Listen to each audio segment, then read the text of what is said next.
پاکستان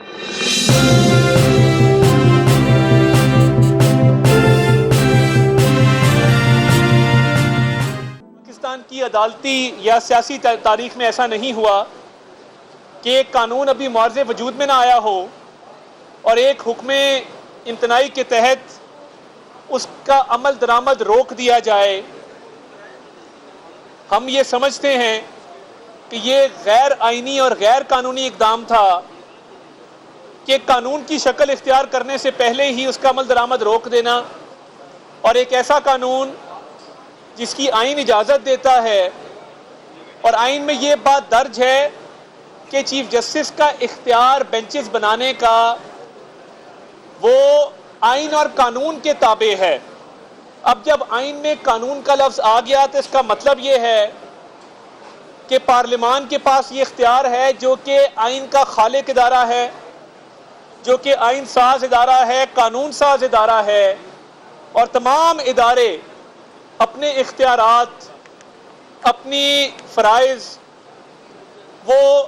پارلیمان کے ذریعے اس کو چلاتے ہیں، اور پارلیمان نے ہی یہ اختیار تمام اداروں کو تفویض کیا ہے۔ مگر اس قانون کے مطابق جو بینچ اس وقت بن رہے ہیں میں ان کو غیر قانونی سمجھتا ہوں۔ میں یہ سمجھتا ہوں بطور قانون کے طالب علم کے کہ اس قانون پر عمل درآمد کو روکا نہیں جا سکتا تھا۔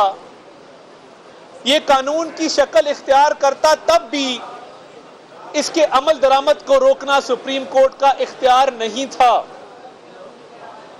اور چیف جسٹس صاحب جن کے اختیارات کے حوالے سے یہ قانون بنایا گیا اور جس قانون کے تحت ان کے اختیارات محدود ہوئے، وہ خود اس کیس کو سن کے فیصلہ کیسے کر سکتے ہیں؟ چاہیے تو یہ تھا کہ وہ کہتے کہ میں اس کیس سے علیحدگی اختیار کرتا ہوں اور میں اس کیس کو نہیں سنوں گا کیونکہ یہ میرے اختیارات سے متعلق ایک کیس ہے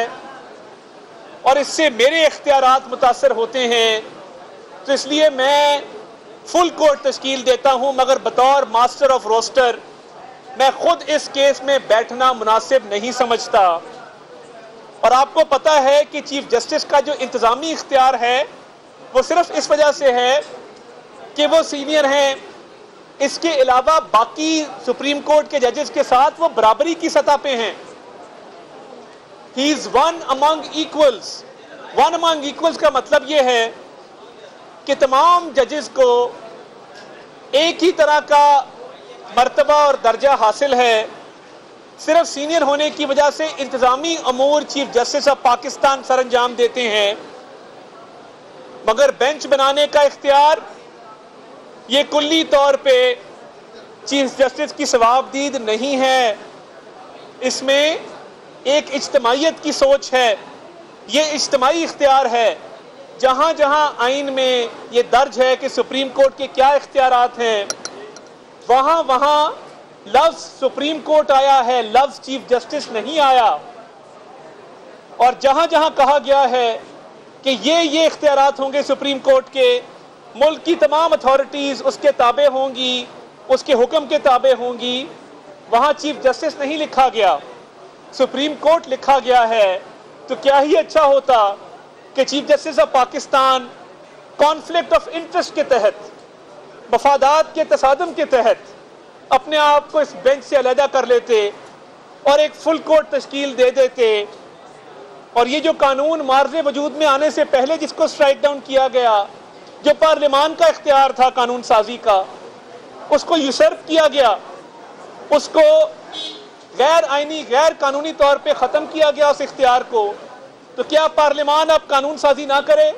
کیا یہ سمجھ لیا جائے کہ قانون سازی سپریم کورٹ کا اختیار ہے؟ یہ بڑی تکلیف دہ باتیں ہیں، اور جو تاثر قائم ہو رہا ہے وہ